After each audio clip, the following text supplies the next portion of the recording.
2.7 juta pelajar mulakan sesi persekolahan bersemuka hari ini.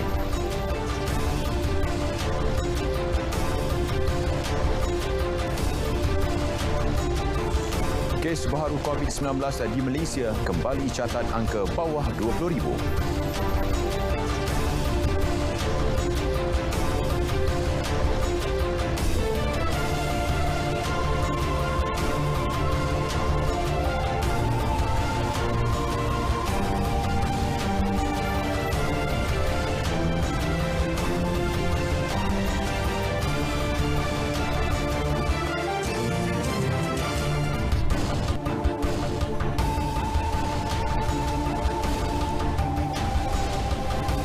Assalamualaikum, salam keluarga Malaysia. Saya Alif Ashraf Kamanur. Berita wilayah 21 Mac 2022 membawakan laporan terkini dari seluruh negara. Litar langsung dari Sarawak, Sabah dan Terengganu mengisi laporan petang ini. Terus setia sejam bersama kami.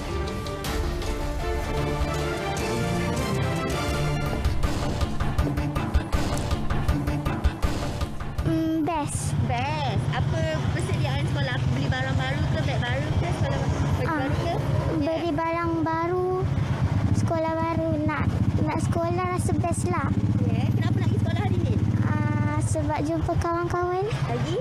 Lagi nak belajar lah. Happy. Belajar lagi? Nak jumpa kawan-kawan baru dengan nak jumpa cikgu baru, nak tengok kelas baru. Sebab saya rasa seronok. Sebab saya nak belajar lebih pandai dari sekarang. Itu tadi reaksi murid yang teruja dapat kembali belajar bersama rakan dan guru di sekolah. Sesi persekolahan bersemuka bagi penggal pertama tahun 2022-2023 yang bermula hari ini juga dinanti para ibu bapa. Majoritinya bersedia menghantar anak masing-masing ke sekolah mengambil kira SOP ketat yang dilaksana bagi mencegah penularan COVID-19. Apa yang kita buat sekarang, okey, cakap dengan anak, dia orang pun faham. Dia orang pun faham sekarang ni. Sebab kita dah tempuh 3 tahun, kan? Kita dah tempuh, jangan mask pakai macam biasa. Apa dia bersedia nak makan, basuh tangan apa semua, kan? Kena jagalah. Everyday vitamin kan. So dah pesan lah selalu cuci tangan, sanitizer semua kan. Macam tu je lah. Pesanan untuk diorang ke sekolah, jaga jarak, kebersihan, basuh tangan sentiasa lah. Macam tisu basah akan sediakanlah untuk lak-lak apa yang perlu kat sekolah. Secara keseluruhan, 2.7 juta pelajar dianggar memulakan sesi persekolahan bersemuka hari ini.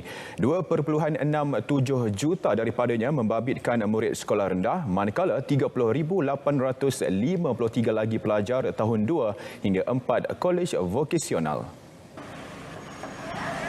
Hari pertama PDP bersemuka di Sekolah Kebangsaan Perempuan Sultan Ibrahim SIGS Johor Bahru berjalan lancar. Persediaan rapi telah dilaksana sebelum sesi persekolahan bermula membabitkan kerjasama ibu bapa dan guru. Semua happy dengan ada maskot yang disediakan oleh PIBG dan semuanya nampak happy dengan guru-guru. Alhamdulillah. Sebelum-sebelum ni ada juga tahun sebelum ni ada yang menangis, tapi tahun ni saya tak nampak pun satu yang semua positif. Sebab mungkin excited nak pergi sekolah sebab sebelum ni PDPR. So semuanya alhamdulillah memang manislah. Di Melaka pula, 149,378 pelajar dianggar memulakan sesi persekolahan hari ini.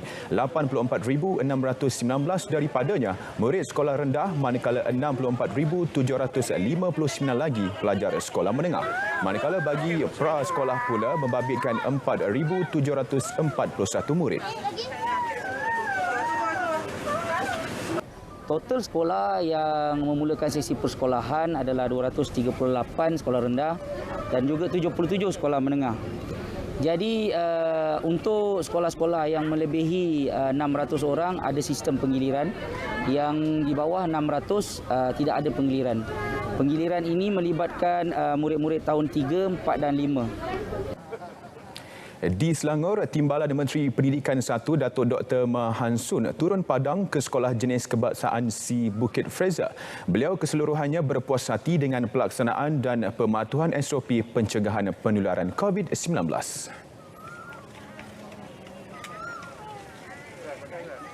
Jadi pada pagi ini nampaknya semua berjalan dengan lancar, ya, dengan guru-guru yang banyak membantu murid-murid di sekolah ini. Dan selain daripada itu juga saya lihat tadi keadaan beg berat yang disebut-sebutkan ke belakang ini, ya. Jadi ianya memang menjadi satu perkara yang dititik beratkan oleh KPM, ya. Dan berbagai langkah telah kita ambil dan akan kita ambil, ya, termasuklah mengadakan locker di sekolah yang beroperasi secara 2 sesi, khususnya pada tahap 1, iaitu untuk tahun 1, 2 dan 3. Baik, sementara itu, Menteri Kanan Pendidikan Datuk Dr. Razzie Jidin memaklumkan jumlah kehadiran pelajar pada hari pertama persekolahan secara bersemuka secara umumnya adalah baik melebihi 90%. Jika kita lihat pada hari ini kehadiran di sekolah-sekolah khususnya dalam kalangan murid tahun 1 adalah cukup baik yang mengambil kira situasi semasa. Apa yang penting adalah untuk kita pastikan segala SOP yang telah ditetapkan dapat dipatuhi dengan baik oleh guru, murid dan seluruh warga sekolah. Beliau memaklumkannya pada sidang media selepas melawat Sekolah Kebangsaan Syed Idrus Kampung Kuang Hilir, Cemor, Perak. Dalam perkembangan lain, beliau memaklumkan kementeriannya tidak boleh menetapkan kadar vaksinasi kanak-kanak berusia 5 hingga 11 tahun sebagai penanda aras untuk memansuhkan sistem penggiliran di sekolah rendah dengan jumlah murid lebih 600 orang. Ia mengambil kira peratusan vaksinasi kelompok tersebut di seluruh negara ketika ini masih rendah, iaitu sekitar 35%. Sebab itu kita kata kita akan pantau sesi persekolahan yang berlangsung mulai pada hari ini untuk satu tempoh. Kita akan pantau dan insya-Allah kita akan panggil yang murid-murid di sekolah yang mana jumlah murid melebihi 600 orang ini untuk turut hadir tanpa penggiliran apabila masanya sesuai. Baik, selepas lebih sebulan, kes baharu COVID-19 di Malaysia kembali mencatat angka bawah 20,000 kes apabila 19,105 kes positif direkodkan semalam. Kali terakhir negara mencatatkan kes baharu bawah 20,000 ialah pada 10 Februari lalu dengan catatan 19,090 kes. 18,719 daripada keseluruhan kes baharu yang direkodkan semalam membabitkan penularan tempatan, sementara 386 lagi kes import. Data terbaru itu menjadikan kumulatif kes COVID-19 di Malaysia kini mencecah 3.9 juta kes.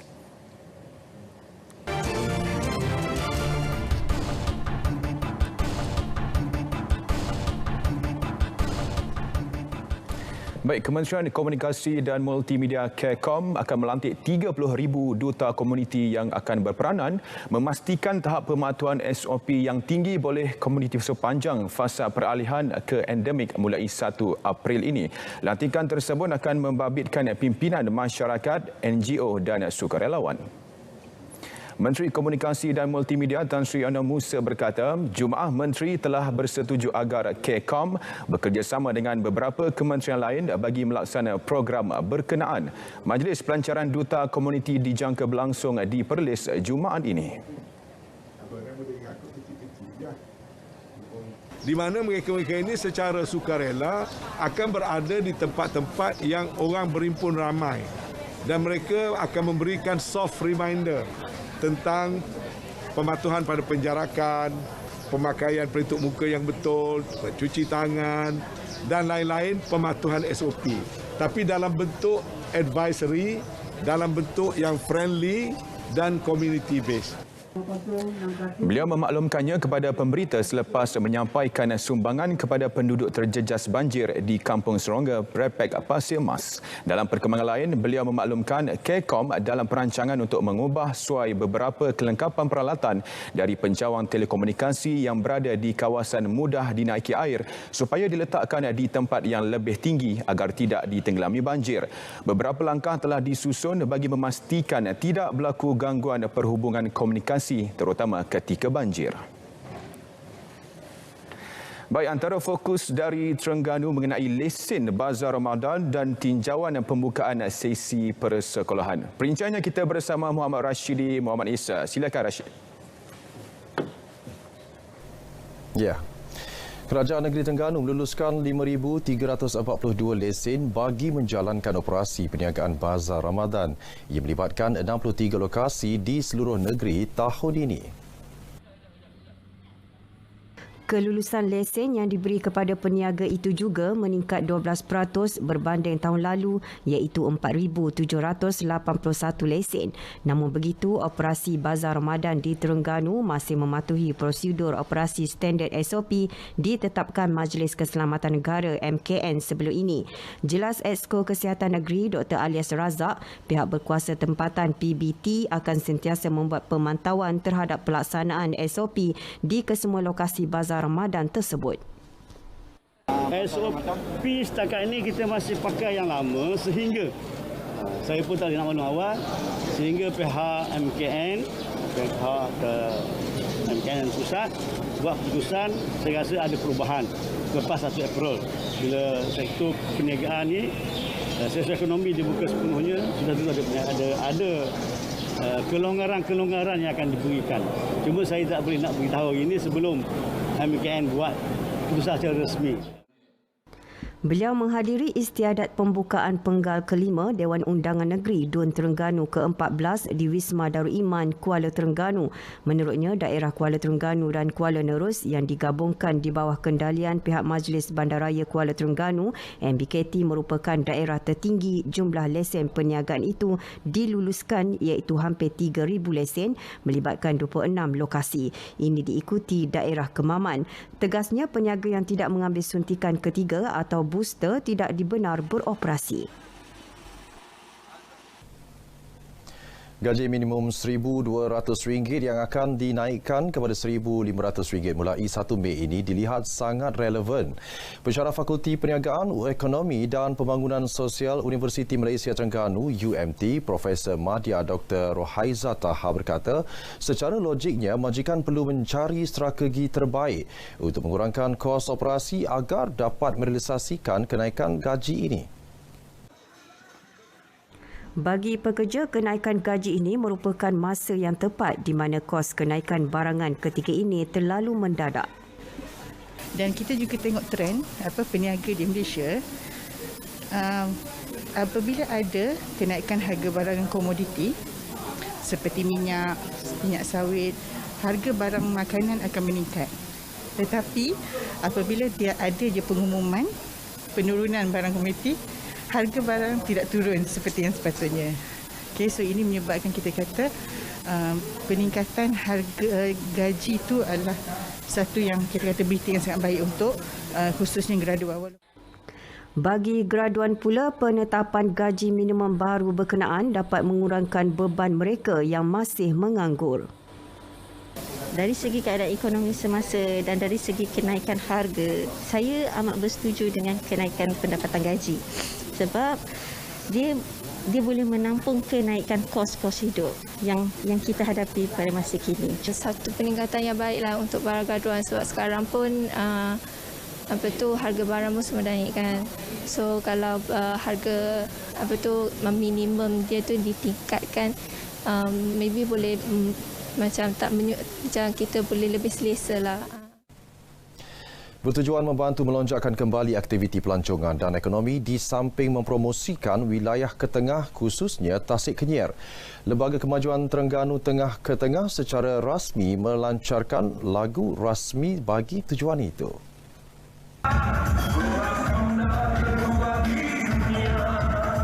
menerusi kerjasama di antara Ketengah Holding Senior Berhad dan penyanyi serta komposer Aris Ariwatan berjaya mengilhamkan lagu berjudul Kenyir Keindahan Alami. Lagu dan lirik ciptaan dan penyanyi itu memaparkan lokasi menarik yang terdapat di tasik terbesar di Asia Tenggara itu. Ia susulan kempen Melawat Kenyir 2021 yang dilihat berjaya menarik kehadiran pelancong yang terkesan sepanjang pandemik COVID-19. Kalau kita lihat seni kata lirik lagu yang dinyanyikan oleh saudara Aris, kita dapat lihat sebutannya terdiri daripada keindahan alam semula jadi yang berada di Tasik Kenyir. Disebutkan juga Gua Ta'an, air terjun Lasih, Gunung Bekwah, Gua Bekwah, Taman Herba dan tak lupa yang paling cantik sekali atau yang satu dalam dunia ialah Santuari Kelah. 365 buah pulau. Saya difahamkan hanya dapat diterokai hampir hanya 20-30%. Ya. Dia ada banyak lagi aset dan juga khazanah yang tersimpan. Pihak Ketengah dan saya sendiri memikirkan kita ambil primary punya stage untuk popularkan benda ini sebab dia ada banyak lagi. Ketengah akan terus melipat gandakan promosi menerusi pelbagai platform media bagi melonjakkan kembali ekonomi usahawan tempatan. Persekolahan sesi 2022-2023 di Terengganu bermula hari ini. Cuaca yang baik di hampir kesemua daerah melancarkan proses perkenaan. Di Hulu Terengganu, Jabatan Pendidikan Negeri Terengganu JPNT dengan kerjasama Pejabat Pendidikan Daerah, Majlis Guru Kaunseling dan Guru Pewaris Negara Turun Padang memberi sokongan emosi kepada lebih 14,000 murid terkesan banjir awal tahun ini melibatkan 34 buah sekolah. Timbalan Pengarah Pendidikan Sektor Pembangunan Murid JPNT Muhammad Sharif Abdul Latif berkata, program pemugaran emosi murid terkesan banjir JPNT itu bertujuan mengurangkan kesedihan dan trauma yang dialami pelajar terlibat. Ada di daerah-daerah lain juga, Kemaman, Setiu dan Besut, dan yang paling banyak di sekolah di daerah Setiu, di daerah Hulu Terengganu lah, di mana konselor-konselor yang terpilih akan berjumpa dengan pelajar-pelajar yang terkesan banjir dan akan memberi motivasi kepada pelajar-pelajar ini untuk mereka meneruskan pembelajaran seperti biasa. Terdahulu beliau melawat Sekolah Kebangsaan Padang Star dan Bukit Gemuruh serta menyampaikan sumbangan alat tulis. Perasaan saya akan program yang dijalankan oleh pihak JPN ini sangatlah menyeronokkan dan dapat menghilangkan sedikit trauma yang telah berlaku pada kami semua. Terima kasih saya ucapkan kepada pihak JPN dengan kerjasama kaunselor Negeri Terengganu kerana membuat program pembugaran emosi kepada murid-murid yang terkesan akibat banjir pada awal bulan Mac baru ini. Sekolah Padang Star memang kesannya agak bergelah. Kesemua bangunan tingkat bawahnya tenggelam mengakibatkan banyak barang-barang yang musnah dan rosak. Dan yang malang sekali sebab terdapat juga kelas prasekolah yang dikatakan hampir totally musnah barang-barangnya tidak dapat selamatkan. Sekian paparan berita dari Terengganu, kembali kepada Alif di Angkasa Puri. Baik, terima kasih Rashidi. 27 pasukan tempatan dan luar negara menyertai kejohanan Tua Gateh di Terengganu bermula hari ini sehingga 25 Mac. Kali terakhir kejohanan dianjurkan pada 2011 dan tahun ini RM650,000 diperuntuk bagi penganjurannya. Pengerusi Jawatan Kuasa Pembangunan Sukan Belia dan Badan Bukan Kerajaan NGO Negeri Wan Sukairi Wan Abdullah berkata, kejohanan melibatkan 5 pusingan di semua daerah bermula dari Kuala Terengganu dan berakhir di Kemaman. Ia adalah sebahagian daripada pendekatan pelancongan sukan dalam usaha merancakkan kembali ekonomi negeri dan rakyat. Kejohanan melibatkan penyertaan 27 pasukan dengan acara bawah 23 tahun dan terbuka, termasuk 2 pasukan dari Singapura.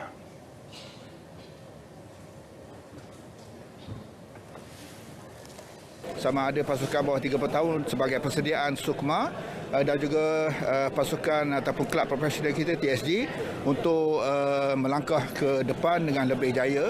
Dan kejohanan ini juga menjadi satu titik tolak kepada Majlis Sukan Negeri dan juga Persatuan Lawu Basikal untuk mencari bakat-bakat baru yang boleh diketengahkan ke bersama-sama dengan pasukan negeri ke peringkat yang lebih tinggi lagi, insyaAllah. Pelumba-pelumba memang tak sabar nak pelumba, jadi macam kalau boleh pelumba tu secara selamat. Lepas pada tu tunjukkanlah kebolehan untuk orang cakap untuk lepas pada ni kalau dipanggil daripada tim lain kan, kalau contoh kita dah ada buat result sesuatu di Jelata Terengganu ni akan memberi peluang juga kepada adik-adik untuk dia orang beraksi lepas ni pada lomba yang akan datang . Baik, sebelum ke perkembangan wilayah utara, kita dapatkan dahulu maklumat cuaca semasa daripada Jabatan Meteorologi bersama pegawainya Nur Farha Abdul Halim. Silakan Farha. Baik, Assalamualaikum dan selamat petang kepada semua penonton. Kembali bersama Map Malaysia untuk kita ikuti perkembangan cuaca pada petang ini. Paparan imej carta angin permukaan menunjukkan rantau negara kita yang kini telah pun menerima kelajuan angin yang agak perlahan, iaitu antara 10 hingga 20 km sejam, dengan keadaan tiupan angin yang pelbagai hala di semenanjung Malaysia termasuklah di Sabah dan Sarawak berurutan dengan keadaan peralihan monsun yang sedang dihadapi oleh negara pada ketika ini. Map Malaysia masih lagi mengekalkan amaran terperingkat bagi kategori pertama, untuk paparan imej gema radar di semenanjung Malaysia. Setakat ini tiada hujan yang dicerap di kebanyakan tempat di seluruh negara. Namun demikian, hujan di satu dua tempat yang dikenal pasti di bahagian Dungun dan juga Kemaman masih lagi jelas kelihatan dan dijangkakan akan mula reda dalam tempoh 1 hingga 2 jam dari sekarang, dan lain-lain tempat adalah tiada hujan sehingga ke malam nanti. Seterusnya untuk Sabah dan Sarawak pula, keadaan kelembapan yang tinggi tertumpu di hampir keseluruhan tempat di sekitar Sabah dan juga di sekitar Miri, Limbang dan juga pedalaman negeri Sarawak yang dijangkakan akan terus sehingga ke malam nanti. Seterusnya kita perhatikan kepada paparan amaran angin kencang dan juga laut bergelora yang melibatkan kategori kedua dan pertama di kawasan yang telah dilorotkan ini boleh membawa kepada kelajuan angin lebih daripada 40 km sejam dan ia amat berbahaya kepada semua aktiviti perkapalan termasuklah perairan, bubuk kecil, rekreasi laut dan juga sukan laut. Dinasihatkan agar orang awam tidak turun ke laut buat masa sekarang dengan keadaan ketinggian ombak yang boleh mencecah antara 2.5 meter hingga 3.5 meter. Sekian saja informasi cuaca untuk kali ini. Sebarang maklumat terkini berkenaan dengan cuaca anda boleh layari laman sesawang kami di www.met.gov.my dan Facebook, Instagram, Twitter serta YouTube rasmi Map Malaysia. Kita terus perhatikan kepada paparan ramalan hujan bagi bandar-bandar utama di seluruh Malaysia sepanjang malam nanti. Assalamualaikum.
Baik, Jabatan Alam Sekitar JAS Perak sedang menjalankan siasatan berhubung bau busuk di sekitar kawasan Simpang Pulai di Ipoh dipercayai berpunca daripada sisa kimia.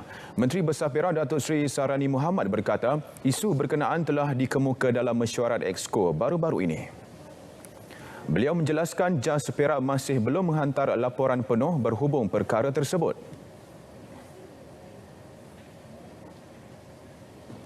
Kita dah dimaklumkan dalam masyarakat Expo oleh Yang Berhormat Ustaz Akmal. Dia dalam pengetahuan dia dan telah pun dimaklumkan kepada Jabatan Alam Sekitar. Dan Jabatan Alam Sekitar saya fikir sedang menyiasat. Saya tak pasti punca bau ni. Dia, kalau kita biasa mengesan bau ni, siang dengan malam dia berbeza. Jadi kita mungkin boleh kesan rasakan itu. Harapnya JAS dapat memberi maklumat kepada kita lah. Isu berkenaan didedahkan adun Simpang Pulai Tan Karhing ketika membuat rondaan di sekitar Simpang Pulai, Taman Botani, Taman Muda dan Kampung Sengat. Bau busuk berkenaan dilaporkan dihidu jelas di sepanjang Jalan Lahad Simpang Pulai. Selain busuk, bahan kimia yang terdedah turut memedihkan mata dan menyesakkan nafas. 91 kediaman dilapor terjejas ribut dan hujan lebat yang melanda beberapa kawasan sekitar Pendang Kedah 2 hari lalu. Nilai kerosakan dianggar mencecah RM234,000. Pengerusi Jawatan Kuasa Pembangunan Wanita, Keluarga dan Masyarakat Kebajikan Kedah, Datuk Halimatun Saadiah Saan memaklumkan kebanyakan kediaman penduduk rosak di bahagian bumbung yang diterbangkan angin. Dinding beberapa rumah penduduk juga rosak akibat dihempap rokok tumbang. Pejabat Kebajikan Masyarakat telah menyalurkan bantuan pasca bencana kepada penduduk terjejas. Ia termasuk bantuan tunai RM300 kepada 14 keluarga menerusi tabung bantuan segera. Penduduk terjejas bencana yang belum membuat laporan polis diminta segera berbuat demikian bagi tujuan penyimpanan data dan memudahkan bantuan disalur. Baik, 27 pengamal media sambilan di utara menjadi kumpulan perintis yang mendapat perlindungan Pertubuhan Keselamatan Sosial Perkeso di bawah Skim Keselamatan Sosial Pekerjaan Sendiri SKSPS selama setahun. Pengamal media dari pelbagai organisasi itu turut mendapat caruman padanan percuma sebanyak 20%. Caruman padanan percuma itu ditanggung sepenuhnya Timbalan Menteri Sumber Manusia Datuk Awang Hashim, manakala bagi 80% insentif ditanggung kerajaan yang diberi kepada semua pencarum. Menerusi inisiatif asal, pencarum hanya perlu membayar 20% atau RM46.60 daripada keseluruhan caruman bernilai lebih RM230. Manakala 80% lagi atau RM186 akan ditanggung kerajaan, membabitkan perlindungan selama setahun. Telah bersetuju untuk memberi perlindungan insurans Perkeso kepada semua wartawan di Kuala Utara sebanyak 25 orang ini dengan 80% kerajaan Malaysia memberi satu tajaan untuk memberi perlindungan insurans kalau berlaku apa-apa kepada para wartawan, dan 20% saya keluar duit saya sendiri untuk top up 80%, jadi wartawan tak payah keluar even single sen dalam perlindungan yang kita memberi perlindungan kepada wartawan-wartawan yang bekerja terdedah dengan risiko, dengan kemalangan dan sebagainya. Baik, saingan Liga Premier Malaysia 2022 di Stadium Perak menyaksikan PDRM FC berjaya membenam Perak FC dengan keputusan 3-1. Mirbek Akhmatalif jelas menjadi watak penting pada perlawanan ini apabila penyerang import dari Kyrgyzstan itu mencuri tumpuan apabila meledak dua jaringan. Perak FC bagaimanapun memanfaatkan kelebihan beraksi di gelanggang sendiri menerusi jaringan gol pertama oleh Roy Yazad Daud pada minit ke-13. Babak pertama menyaksikan masakan PDRM tidak berhasil menerobos ke gawang Perak FC sehingga wisil separuh masa dibunyikan. Bersambung babak kedua, PDRM mulai menemui rentak untuk memecah kebuntuan menerusi jaringan Martin Adamek pada minit ke-64 sekaligus menyamakan kedudukan satu sama. Tidak mahu terhenti di situ asalkan asalkan PDRM membuahkan hasil apabila jaringan Mirbek pada minit ke-74 dan ke-78 cukup membuatkan mereka pulang selesa dengan 3 mata penuh. Jurulatih PDRM Wan Rohaimi Wan Ismail nyata berpuas hati dengan persembahan yang dipamerkan anak buahnya. Dengan result dan dengan kesungguhan yang dipamerkan, walaupun persiapan kami agak terganggu, saya puas hati dan saya sekali lagi saya beri pujian kepada semua pemain saya. Dengan kemenangan first game ni adalah yang saya amat nantikan. untuk melonjakkan balik, untuk dapatkan balik rentak yang hilang, sedikit hilang, bagi saya sedikit hilang. So alhamdulillah, apa target kami, apa matlamat kami hari ini kita tercapai. Syukur alhamdulillah. Menggunakan 4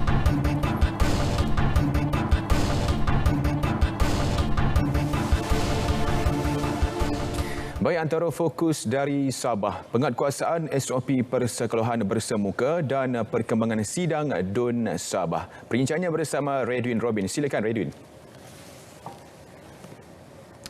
Ya Alif, seramai 505,439 murid memerlukan sesi persekolahan di Sabah hari ini.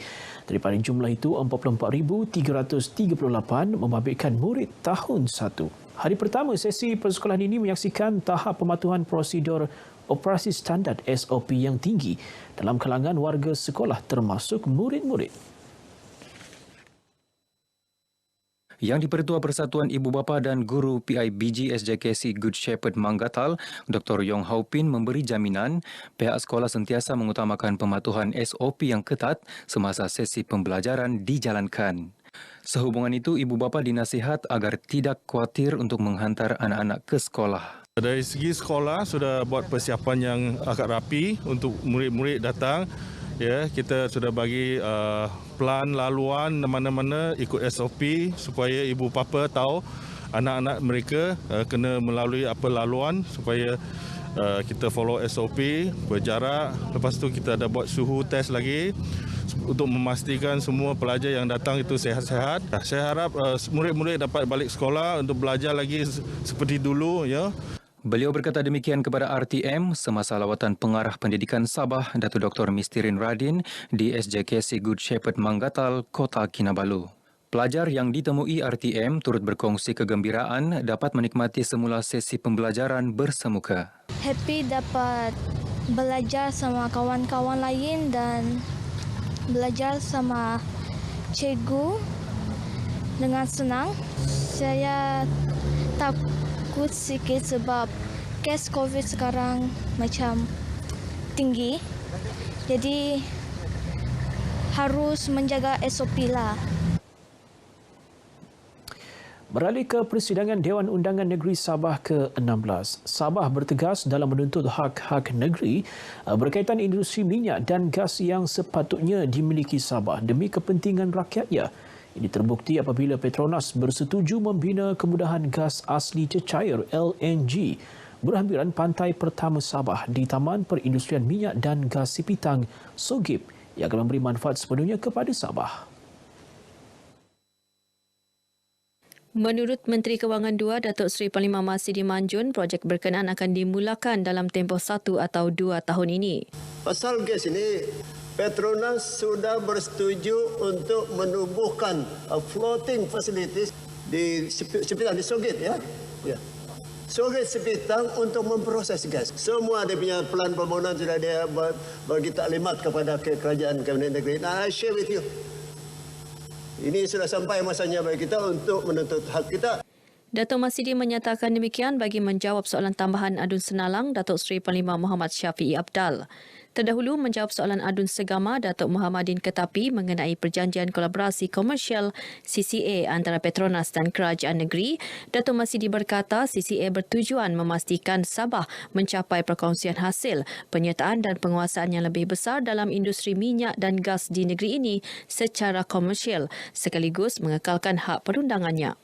Menerusi CCA juga, Petronas akan terus komited membayar tunai royalti minyak dan cukai jualan negeri sebagai sebahagian daripada mendapatkan perkongsian hasil yang lebih besar dalam industri tersebut. Kementerian Pelancongan, Kebudayaan dan Alam Sekitar akan membincangkan keperluan mewujudkan laluan perjalanan lengkap vaksin VTL ke Sabah dengan negara serantau yang masih belum membuka sempadan. Cadangan juga telah dikemukakan kepada Jawatankuasa Pengurusan Bencana COVID-19 Negeri Sabah untuk pelaksanaan VTL antara Kota Kinabalu dan Singapura. Pembantu Menterinya Datuk Johnston Bangkuai berkata kementerian dan pemain industri mengalu-alukan kedatangan pelancong antarabangsa dan VTL merupakan rangsangan yang diperlukan untuk menyumbang kepada ekonomi negeri. Kementerian saya juga yakin bahawa pengusaha-pengusaha industri pelancongan Sabah telah bersedia untuk menyambut ketibaan pelancong-pelancong luar negara dan dengan adanya prosedur operasi standard SOP yang lebih ketat, ini boleh mengawal penularan varian Omicron di negeri ini apabila pelawat sudah mula masuk ke negeri Sabah. Beliau menjawab soalan yang dibangkitkan oleh Adun dilantik Datuk Seri Yong Teck Lee, Adun Luyang Pung Jin Ze dan Adun Seri Tanjung Justin Wong sempena persidangan DUN Sabah ke-16 di Kota Kinabalu. Setakat ini Malaysia Airlines MAS, Cebu Pacific Air, Scoot Jeju Air dan Air Seoul adalah antara syarikat penerbangan yang telah mengambil keputusan untuk memulakan penerbangan terus ke Sabah. Pembinaan projek PEN Borneo yang secara keseluruhan merangkumi 15 pakej masih berjalan mengikut jadual yang dirancang. Bagaimanapun terdapat beberapa pakej yang mengalami kelewatan disebabkan masalah di tapak seperti pengambil alihan tanah dan pengalihan utiliti.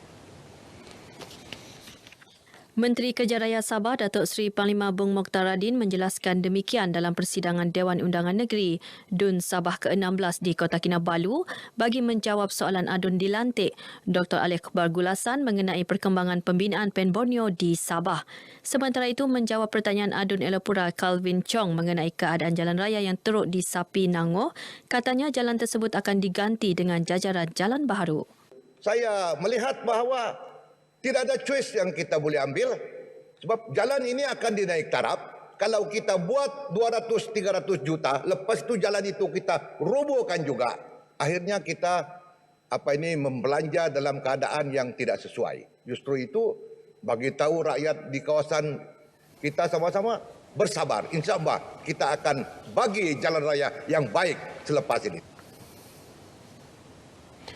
Sebuah projek titian nelayan baharu bernilai hampir RM900,000 dibina Kementerian Pertanian dan Industri Makanan MAFI di Pulau Kenyogan, Beluran.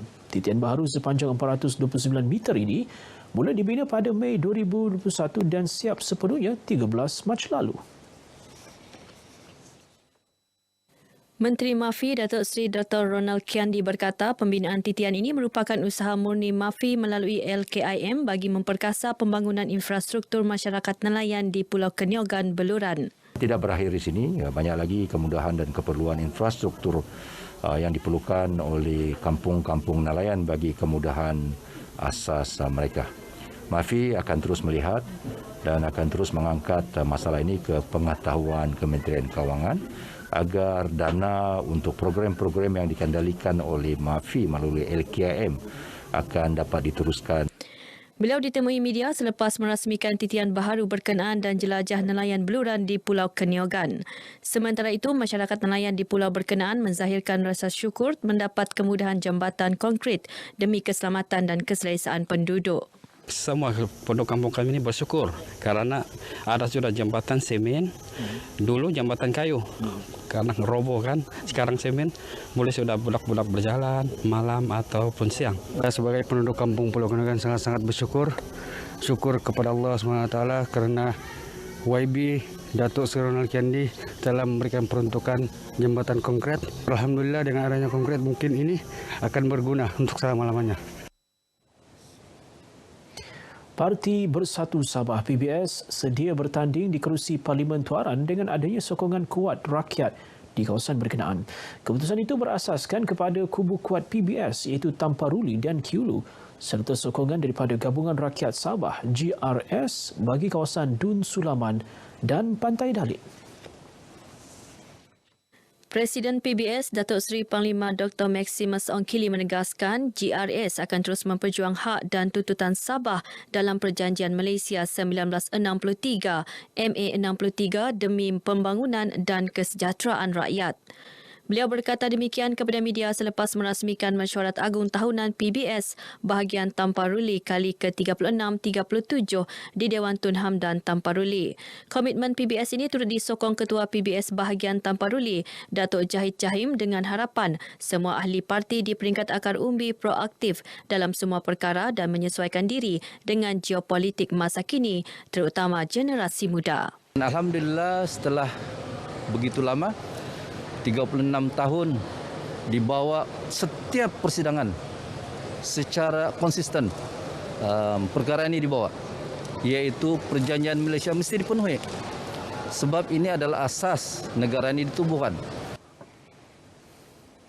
Baik, sekian paparan berita dari negeri di bawah bayu bersama dengan saya, Red Robin. Teruskan kesetiaan anda bersama Berita Wilayah untuk perkembangan seterusnya. Kembali bersama Alif. Alif. Terima kasih, Redwin. Baik, saudara, laporan dari Sarawak akan menyusul selepas ini.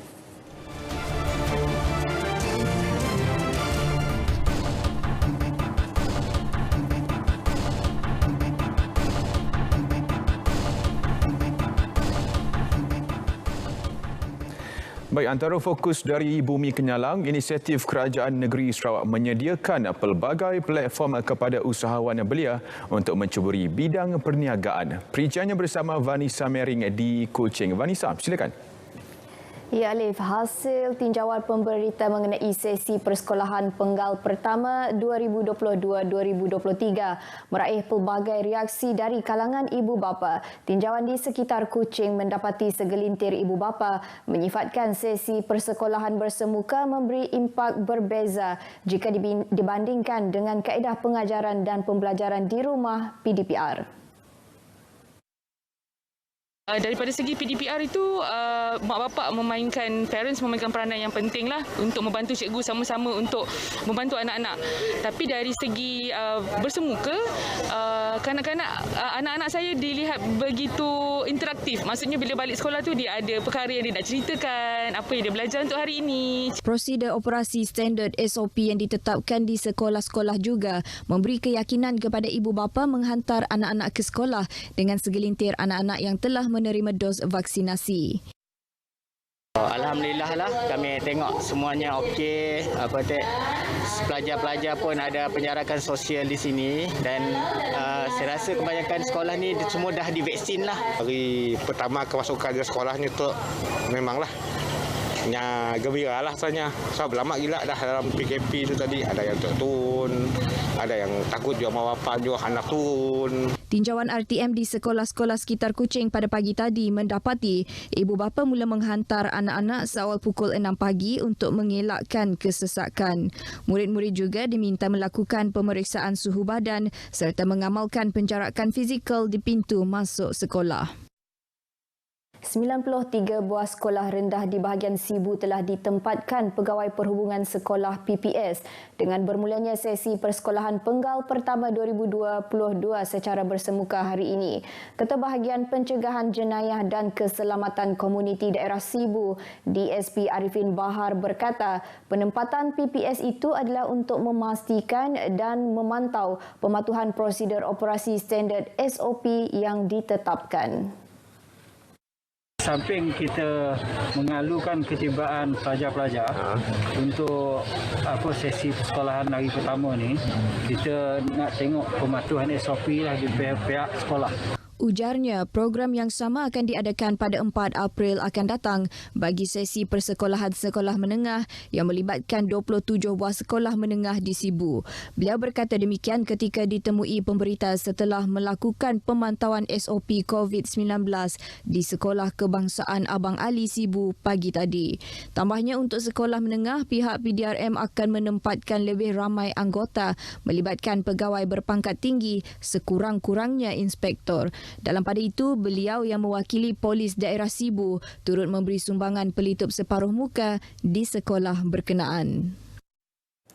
Tabung Pendidikan Baleh menerima peruntukan RM200,000 setiap tahun daripada Sarawak Energy Berhad SEB bagi membantu anak tempatan Baleh yang ingin melanjutkan pelajaran mereka. Ahli Parlimen Hulu Rajang Datuk Wilson Ugak Kumbong merangkap pengerusi Tabung Pendidikan Baleh berkata ia merangkumi peringkat ijazah sarjana muda, diploma dan sijil tinggi pelajaran Malaysia.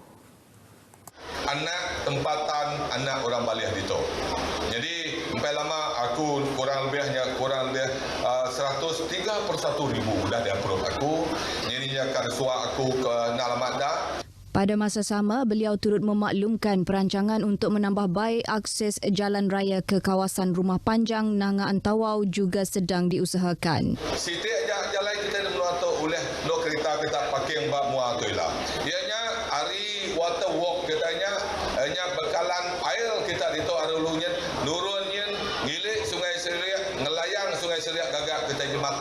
kurang lebih 3 kilometer. Beliau berkata demikian semasa berucap dalam majlis perasmian YFM Datai Nemuai di Rumah Unggam Nang Entawau Baleh. Dalam pada itu, beliau juga menyeru agar penduduk Baleh yang menggunakan jambatan sementara Sungai Merirai agar terus mengutamakan keselamatan mereka. Jambatan sementara Merirai merupakan nadi kepada penduduk yang ingin ke Pekan Kapit menggunakan jalan darat selain pengangkutan sungai. Sebanyak 387 kes kemalangan di tempat kerja direkodkan tahun lepas oleh Jabatan Keselamatan dan Kesihatan Pekerjaan JKKP Sarawak. Daripada keseluruhan kes, sektor penghilangan merupakan penyumbang tertinggi iaitu sebanyak 41.3%. Pengarah JKKP Sarawak, Insinyur Dr. Nur Halim Hassan memberitahu jumlah tersebut menunjukkan penurunan sejak tahun 2019 dengan 505 kes diikuti tahun 2020 dengan 461 kes. Ujarnya dengan pelaksanaan prosedur operasi standard SOP pencegahan COVID-19, ia merupakan penyumbang kepada penurunan kes yang mana majikan dan pekerja terpaksa mengamalkan dan mematuhi SOP. Tambah beliau, kemalangan maut juga menunjukkan tren penurunan dengan tahun 2021 merekodkan hanya 22 kes berbanding tahun 2020 dengan 26 kes dan tahun 2019 dengan 32 kes. Beliau memberitahu demikian dalam sidang media Majlis Pelancaran Program Stepwise OSH Level Verification and Enhancement for Small and Medium Enterprise Solve for SME dan sesi dialog bersama majikan di Kuching. Program tersebut diadakan khusus kepada 25 kilang sektor pembuatan industri kecil dan sederhana IKS di Sarawak untuk meningkatkan tahap keselamatan dan kesihatan pekerjaan di tempat kerja mereka di samping meningkatkan pematuhan terhadap perundangan Akta Keselamatan dan Kesihatan Pekerjaan 1994. Cabaran serta usaha kerajaan dalam melaksanakan projek kemudahan utiliti dan komunikasi di Sarawak bakal dibincangkan secara komprehensif dalam satu persidangan yang akan diadakan pada 31 Mac depan di Kuching. Menteri Utiliti dan Telekomunikasi Datuk Julaihi Narawi berkata, persidangan yang membawa tema cabaran dan hala tuju dalam menyediakan utiliti dan telekomunikasi di Sarawak menjelang tahun 2030 itu bakal menghimpunkan lebih 260 delegasi daripada agensi berkaitan selain pihak berkepentingan. Beliau berkata demikian dalam sidang media di Kuching hari ini. Jelasnya lagi, persidangan 2 hari itu akan menjadi platform untuk berkongsi cabaran-cabaran yang dihadapi dalam pelaksanaan projek bekalan air, bekalan elektrik, pengagihan gas serta telekomunikasi. Selain itu, ia juga berfungsi untuk menyelaraskan kementerian dengan agensi lain ke arah matlamat bersama dalam menyediakan penyampaian dan perkhidmatan projek yang lebih baik. Menurut Datuk Julaihi, 13 kertas kerja teknikal bakal dibentangkan oleh agensi-agensi kerajaan yang terlibat termasuk Connecting Sarawak Issues and Challenges oleh Lembaga Multimedia Sarawak yang bakal menjadi antara topik yang ditunggu-tunggu pada persidangan tersebut. Parti Rakyat Sarawak PRS baru-baru ini menganjurkan makmal pewaris PRS yang bertujuan untuk menubuhkan sayap baharu PRS yang dikenali sebagai pewaris PRS. Menerusi kenyataan media PRS, memaklumkan sayap tersebut adalah untuk golongan berumur 18 hingga 28 tahun. Hasil makmal berkenaan akan dibentangkan kepada Majlis Tertinggi PRS sebelum dibincangkan pada persidangan 3 tahun sekali parti tersebut di Sibu pada 24 April depan. Menurut pengerusi makmal pewaris yang juga ahli Dewan Undangan Negeri Baleh, Nicholas Kudi, kehadiran 100 peserta pada makmal itu adalah untuk menjadikan pewaris PRS sebahagian daripada perlembagaan PRS. Makmal disertai peserta dari bandar dan luar bandar yang bakal menjadi pemimpin masa depan. Turut hadir pada makmal tersebut ialah Ketua Pemuda PRS, Datuk Snowden Lawan dan Ketua Pergerakan Wanita PRS, Datuk Seri Doris Sofia Brody. Dengan itu sekian berita dari Sarawak. Salam keluarga Malaysia. Kita kembali bersama Alif di Angkasa Puri. Terima kasih Vanessa. Baik saudara, kita kembali selepas ini.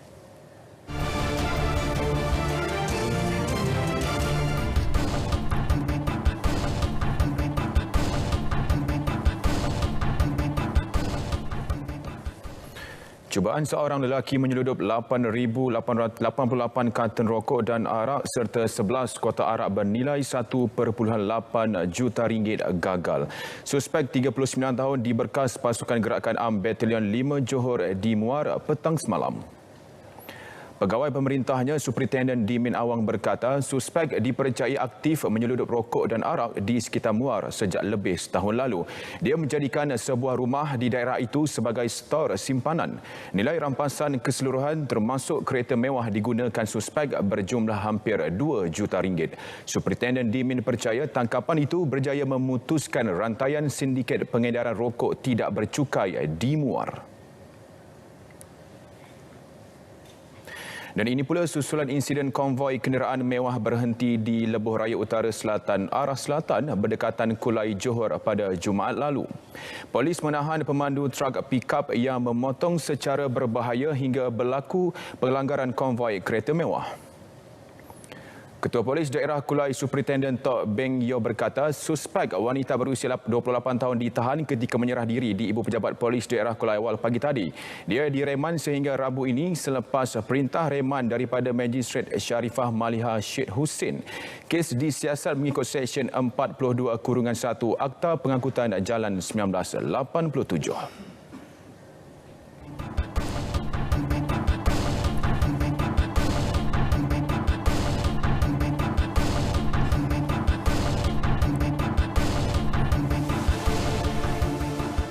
Baik, 1,553 unit struktur rangkaian 5G bagi fasa 2 akan dipasang di 5 daerah di Selangor tahun ini.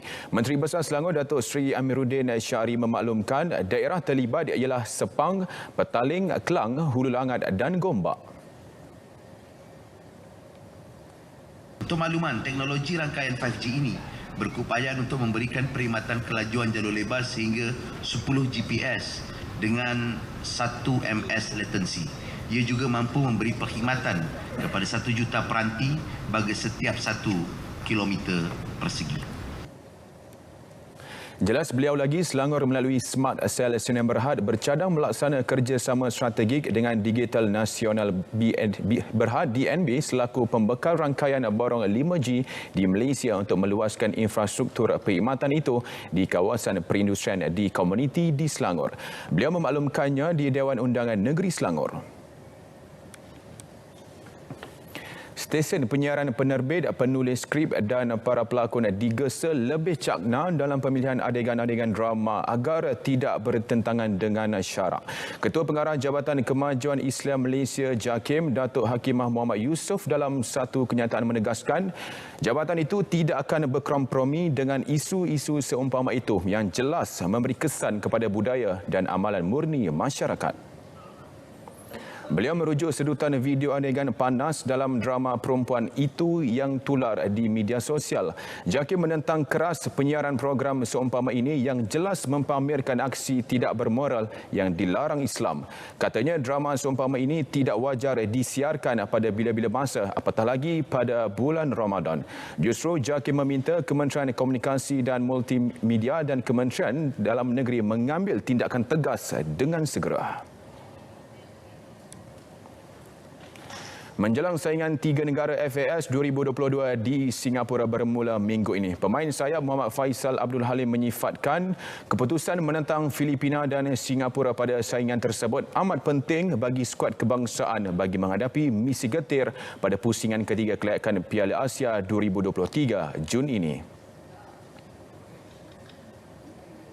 Kalau dalam dua perlawanan friendly ini, kalau kita tak boleh membuktikan pasukan kita terbaik, macam mana kita nak lawan di Asia Cup nanti. Kita nak lawan yang Bahrain dengan Turkmenistan. So Bangladesh memang lagi bagus pada Filipina dengan Singapura kan. So kalau kita dengan Singapura pun Filipina pun kita tak dapat saing, macam saya cakap, macam mana kita nak bersaing dalam Asia Cup nanti ya. Beliau ditemui pada sesi latihan terakhir skuad Harimau Malaya di Stadium Nasional di Bukit Jalil pagi tadi. Malaysia dijadual menentang Filipina Rabu diikuti Singapura pada 26 Mac dengan kedua-dua aksi itu berstatus perlawanan persahabatan antarabangsa Tier 1. Sementara itu Faisal Halim 24 turut bersetuju dengan kenyataan Ketua Jurulatih Skuad Kebangsaan Kim Pan-gon yang menyifatkan barisan pemain negara sebenarnya bagus tetapi kurang keyakinan diri. Tim-tim lain. Cuma kita tak ada dapat satu orang kata semangat kesukanan yang betul diterapkan. Sekarang ni bila datang Coach Kim, kita dapat satu teamwork yang lebih baik, yang lebih mantap.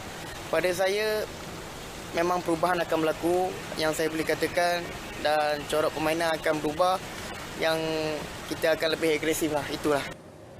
Pasukan negara akan menamatkan siri aksi persahabatan di Singapura dengan bertemu klub tempatan Albirex Niigata FC dalam aksi tertutup pada 28 Mac ini.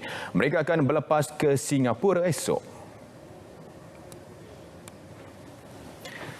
Baik saudara, berita wilayah 21 Mac berakhir di sini. Dapatkan perkembangan sahih sepanjang masa melalui portal berita RTM di berita.rtm.gov.my. Dengan itu, Assalamualaikum dan salam keluarga Malaysia.